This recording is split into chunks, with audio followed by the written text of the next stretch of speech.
Neutral, because one of the defining moments of her prime ministership, according to some feminists, was her misogyny speech, where she accused Tony Abbott of being a misogynist. So that's she certainly wasn't appearing to be herself gender neutral in that case. No, and I think the disappointing thing for women like me, who also, you know, there was a sense of being proud to have a female prime minister when Julia Gillard became prime minister, notwithstanding the circumstances, and I agree that they tinged her legitimacy from the start. But when she became prime minister, Julia Gillard said quite deliberately and quite carefully that she would not be playing the misogyny card. And for women like me, I thought, good on you. We don't really need to hear about your gender. You're a smart, professional, tough woman. Go ahead and do it. And I thought she would do much better than she has done. I think she's been a complete disaster as a prime minister. I don't think she's taken women back. I think she's taken the Labor Party back. She's taken the Labor Party back years and years. We'll see that after September 14. I think if she's taken women back, she has in one sense, and that is by cheapening the word misogyny, which, after all, is a very serious accusation.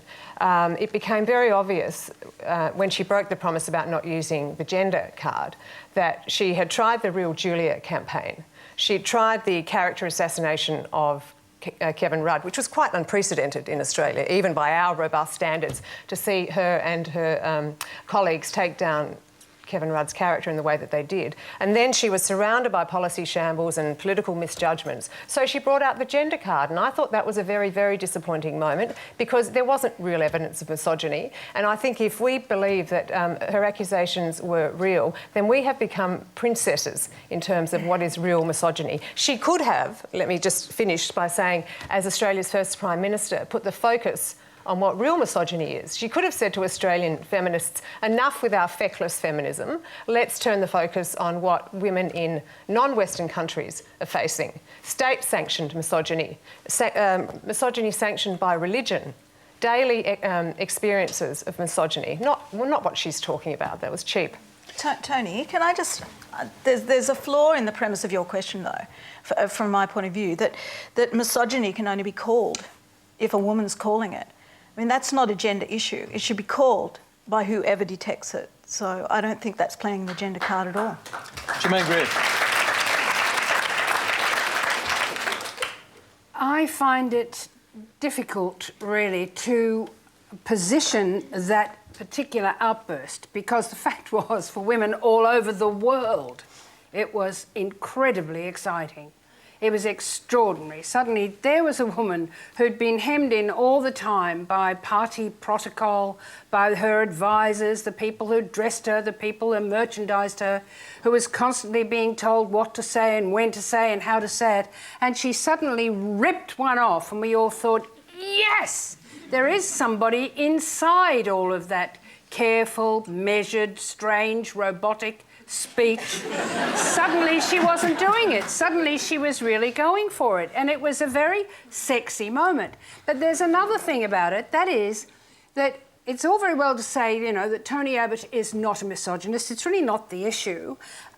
He has particular views on abortion and so on, which are going to be difficult to reconcile with any kind of feminist position. But that really wasn't the issue. Do you know what had finally got her goat? And it gets the goat of women all over the world. It's the sneering tone that he used whenever he spoke to her.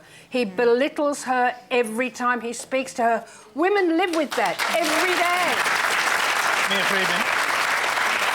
Absolutely. I think that when that speech was given, I work in an office full of women and most of them are under 35, and they crowded around watching her deliver that speech. And there was such a disconnect about the way these women felt, and they're from all sides of politics, I must say, compared with how it was reported in the mainstream media the next day in terms of... there was just that disconnect. It was an electrifying moment. It was a mobilising moment for women because it's the speech that so many of us have given in our heads at 2 a.m. in the cab on the way home, after putting up with it and that snide little remark. And you always don't... Like, she didn't play the gender card. She didn't even mention her gender, Janet, for the first 18 months of her prime ministership. No, but I acknowledged that, and I thought that was fantastic. Yeah, and I think that you get to the point because nobody wants to be that girl who uses the gender card or who, you know, calls out sexism. No one wants to be that girl. And I think it's true what Germaine said. She got pushed to such a point, and I think what pushed her over was comment Tony Abbott made about her father, about, you know, used that snide remark about the government should have died of shame, which played on Alan Jones's remark. And she did, she snapped. And I think that what women related to was the snap and the passion. Brooke, how does this look from a distance? I have to be honest, the coverage internationally was much more positive. It really was, you know, the UK papers are like, wow, this is a strong woman. This is what a strong woman looks like. But almost because we don't really seem to pay as much attention to the nuances of what's going on here. So we're just looking at the things, the little spikes that come out. And if that was all you knew about Julia Gillard, you would think, wow, what a woman, absolutely.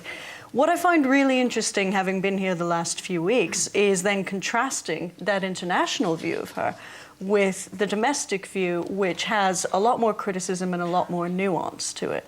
But what really bothers me is not so much the misogyny or even the sexism. It's the fact that people seem to still be questioning whether or not she is a legitimate leader. And again, going back to comparison with the UK, David Cameron has been in a non-majority leader of government for ages. After the first week, nobody was asking whether he's a legitimate leader because he sounds the part, he looks the part. He has the Eton-educated accent, he has the Savile Row tailored suits, and we just accept it. That little bit of criticism at the beginning, it just vanished. But Brooke, it's not about the minority government so much as the way that she came to the office of Prime Ministership. It's the fact that she took down a first-term Prime Minister who had defeated a Conservative government which had been in power for more than a decade. That's where the lack of legitimacy comes into Julia Gillard's Prime Ministership. So you're saying if she was the Australian version of David Cameron, we'd be having the same conversation? I think a lot of people are still very, very upset by the way that Julia Gillard came into the job as Prime Minister. Let's hear from Deborah on that, because you did raise this yourself. I mean, reflecting on what you're hearing, I mean, do you think that is one of the key things undermining legitimacy in her case? I think it does, most definitely.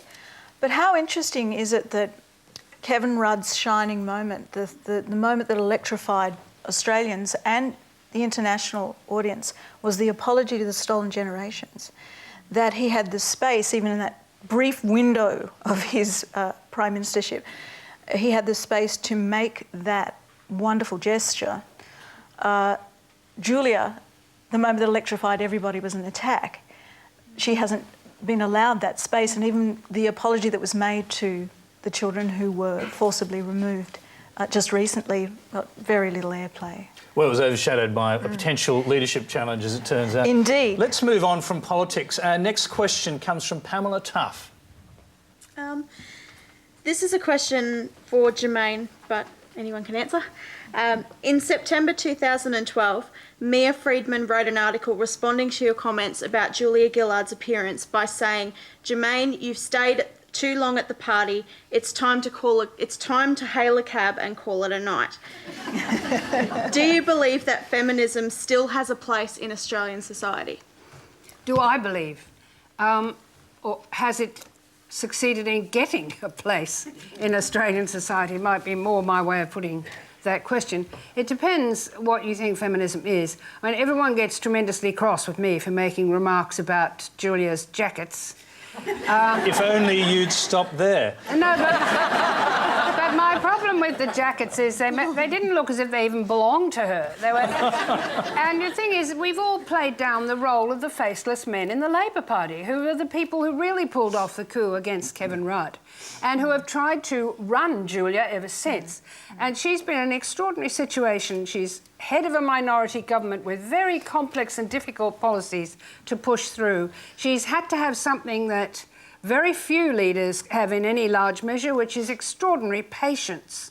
Now, patience is a very dull virtue, and we cannot say that she's irradiated with some idealistic view of the future. She's a plodder. She's an absolutely practical person. She understands procedure. She's a lawyer. She's the person who got the job, and she's carrying it out like a loyal employee. But it's Jermaine, really tough. I appreciate what you're saying, although you do seem to be answering a previous question. Yeah, this question goes to a couple of appearances you had on this show in which you said things that had some of your feminist supporters throwing their hands up in despair, amongst them Mia Friedman. They're good at